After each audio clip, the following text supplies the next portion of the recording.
Welcome to Luca is a Billionaire, where the only thing I invest in is your answers. You start by picking a clear photo with one subject. That makes edge detection reliable. Once imported at full resolution, choose the auto mask or the lasso for a quick rough cut. Use a coarse selection to include the whole subject. Do not obsess over small edges yet.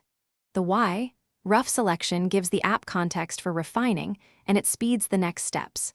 Make sure to save a duplicate file before you refine so you can revert if needed. Once you have a rough mask, zoom in and switch to the refine or edge brush to clean contours. You should use a soft, low-opacity brush for hair or fur to preserve wispy detail, and a harder brush for solid fabrics. Adjust feather and contrast settings to balance sharpness versus natural blending, and tweak radius only while viewing at 100% so changes are accurate. Remember, subtle iterative strokes beat one aggressive pass. You finish by choosing the right output. New layer with transparency, PNG export, or mask saved on the original. Pick what fits your workflow. Once done, test the cutout against light, dark, and patterned backgrounds to spot halos or fringe. If you see artifacts, undo and re-refine edges, or use a small clone/heal or edge smudge to remove them. One key troubleshooting tip.